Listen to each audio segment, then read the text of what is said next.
Ball with EGlass, and this is Help Learning Livestream. Help standing for highly engaged learning practices, where each week we will have a different amazing guest to talk about some nuances of digital aspects of education and online learning, and just regular tech in the classroom. Remember to chime in to the chat with questions, and we will address some of those during this session. And you can also sign up for notifications on your favorite social platform so that you don't miss these live streams. Today, our guest is Marcia Kish. Hi, Marcia. Hi, how are you? Great. Thank you so much for being here. Marcia is an expert in blended learning and other online learning practices. So she is going to start off by introducing herself, and then Marcia, tell us about you, of course, and then also just define blended learning for us, please.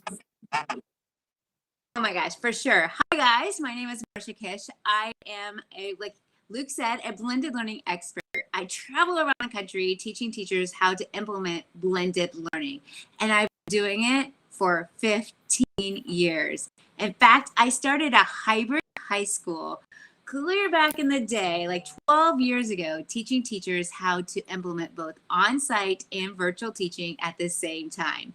So I used to be a classroom teacher. I turned into an instructional coach, started a blended learning in high school, and now I'm a blended learning expert, I guess, and I get to go around and help implement integration of technology, differentiation, but most importantly, blended learning. And I love it that Luke is using EGlass. EGlass is one of my favorite tools so far, talking about like how to actually use it into the classroom. But before we go into that, I want to talk about what is blended learning. Due to the fact of this pandemic, blended learning has been used all around the country in various ways, from just integrating technology to how do you teach hybrid or on-site and virtual kids at the same time. But I want Luke to help me out here. Luke is going to give you some examples of what blended learning really is. So first of all, it's 3 P's and 1 D. So we're going to start out with pace. Blended learning is defined by allowing students to work at their own pace.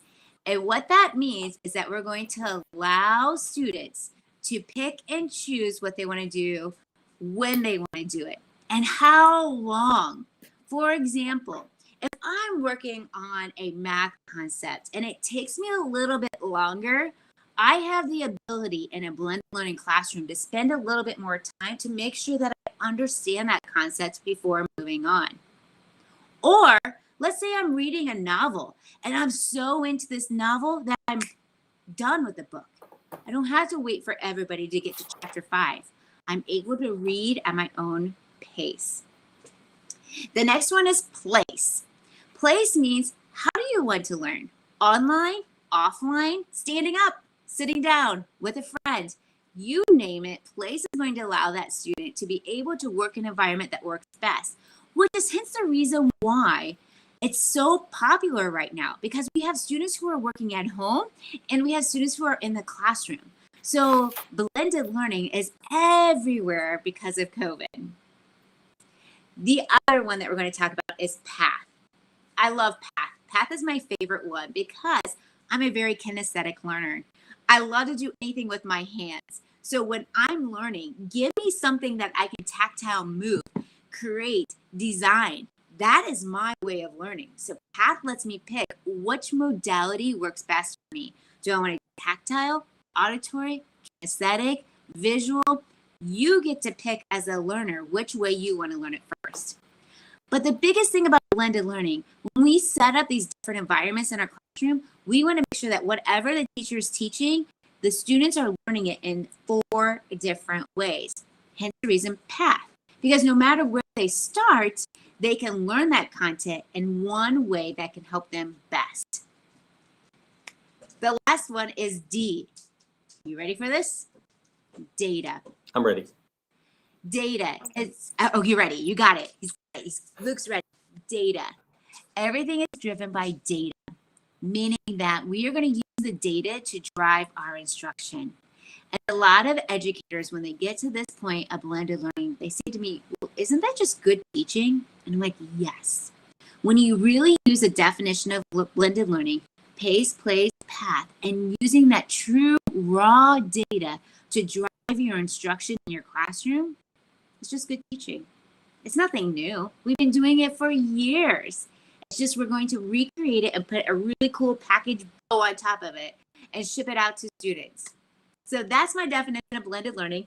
No, I did not create it. It's from Christensen Institute.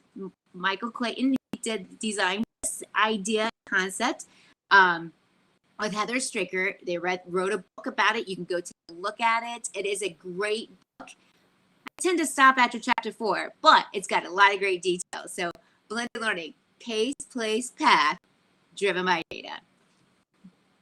Thank you so much for that. And a minute ago, you talked a little bit about your path from, through the various steps to getting to an expert in blended learning. Can you give us a little bit more of your journey to becoming an expert in blended learning and the work you now do around the country for schools and districts?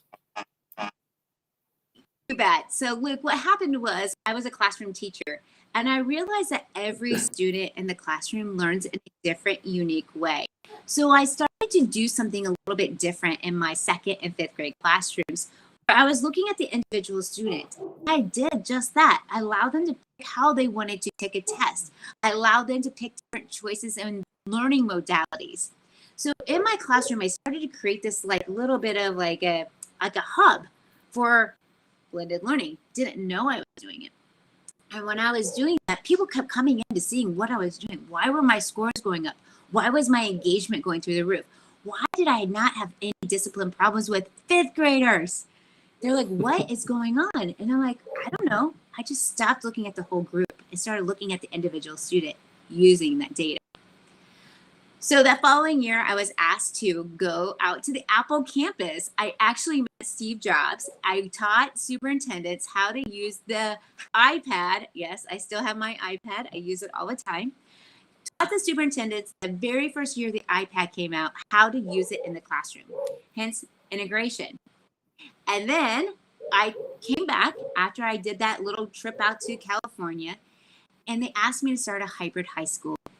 So I started a hybrid high school in Ohio where students with really unique situations in life, meaning those that have, extracurriculars that take them traveling around the world, or things that just came in the way where they might not be able to be in the classroom all the time.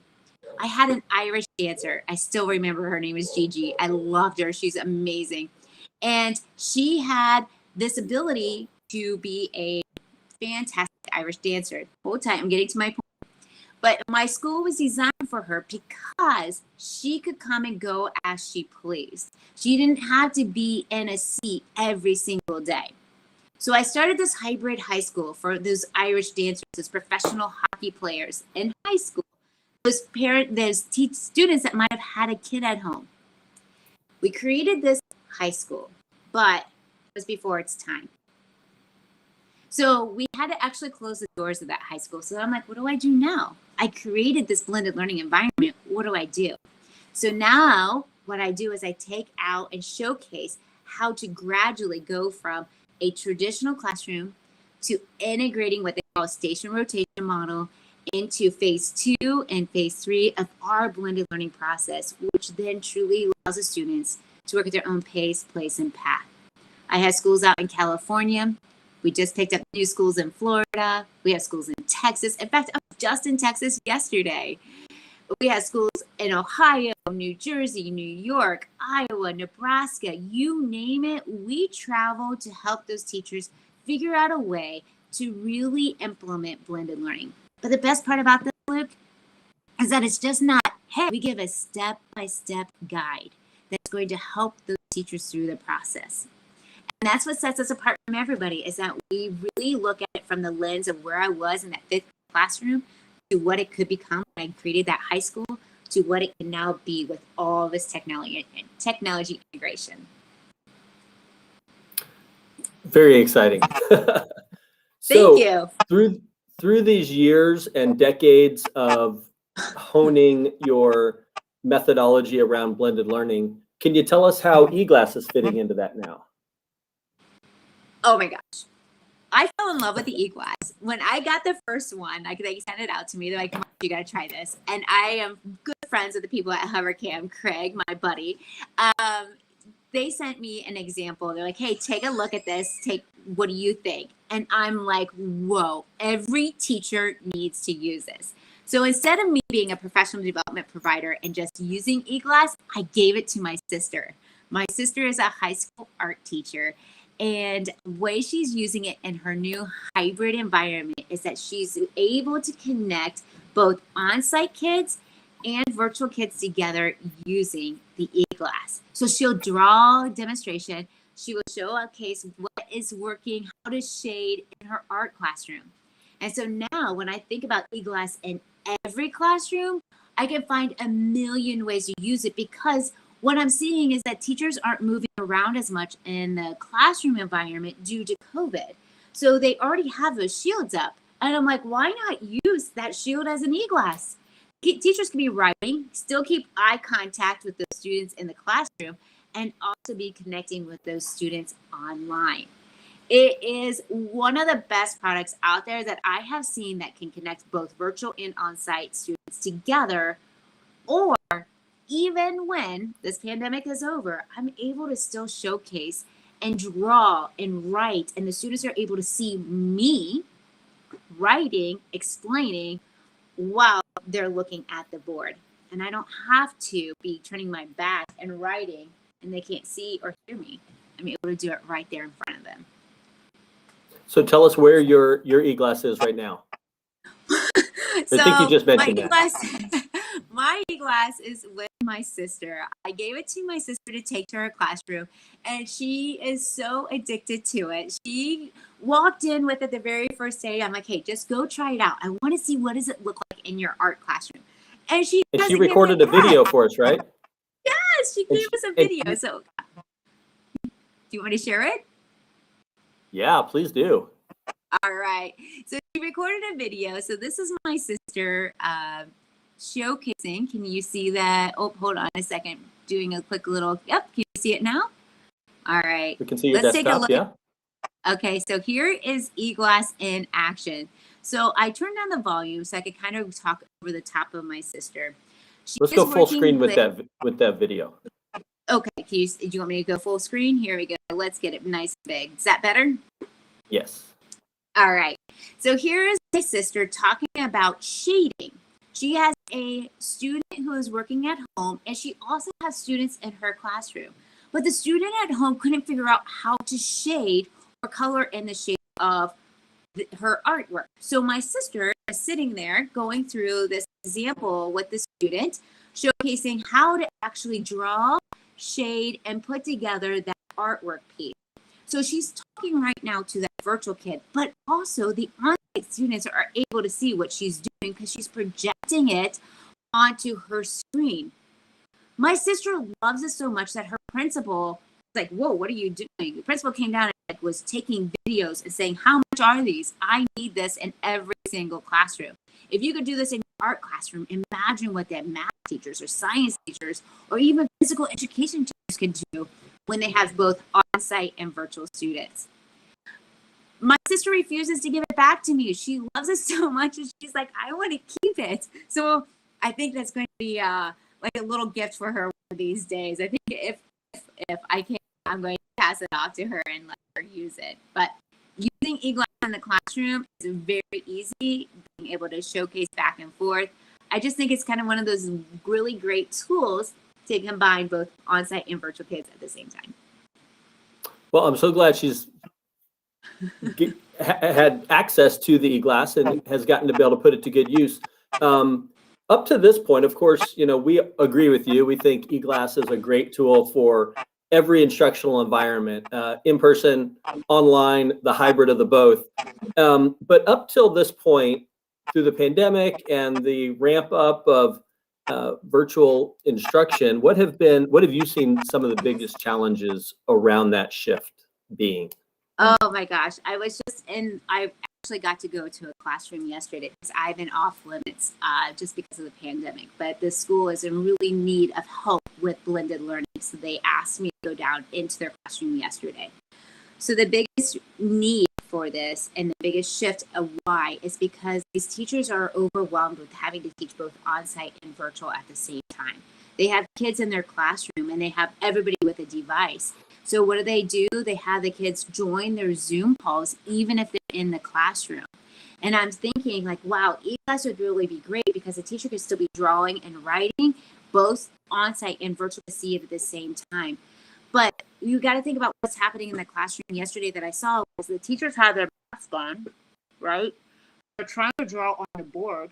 So now those kids that might have hearing issues can't hear them. They can't see what they're writing. The kids at home can't see it. Even if they have like a hover camera pointing at the screen, it was just a mess. And I'm like, this solution for EGlass is one thing that these teachers need in their classrooms now, not tomorrow, now, because of the fact that both groups can see what they're doing without worrying about turning the screen or having their mask over them. They can see writing right there. I was sitting in a math class and they're doing probability. And she was trying to show them how to make a histogram and drawing it out yesterday. And she was standing right in front of the board. And like, if you had EGlass, those kids would be very easily be able to follow along with you in class, on site, or at home. So in addition to EGlass, what are some other best practices you might recommend to make the best of a remote or a hybrid learning environment that is, even after a year plus in, we're still figuring this out. So what are some recommendations you'd give? So of course, I'm a blended learning expert. So one of the things I would say to anybody is chunk your lesson. Our attention spans have shrunk so much with everything going on. Like it's got to be bite-sized pieces even for the students. So the more you can chunk your lesson, the better. So that means start out with a whole group, giving an overview of probability. Okay, today we're talking about probability and we're going to explore it.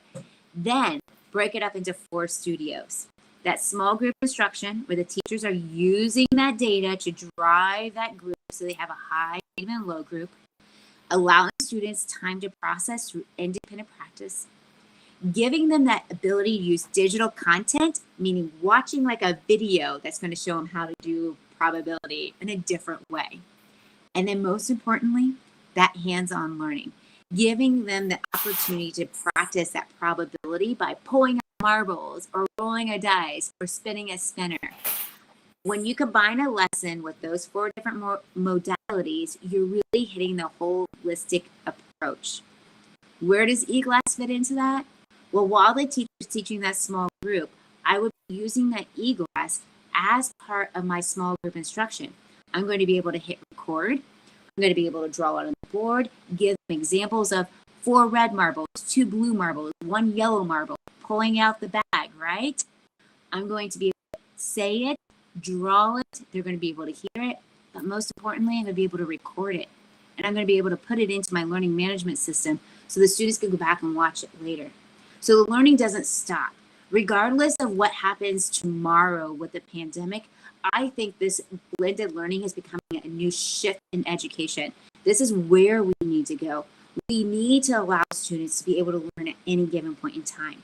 And with using products like EGlass, I'm going to be able to put those videos up without taking extra time out of my day to create them because I'm going to be able to record, save, and push it out right away. But chunking your lesson, I think, is the number one thing.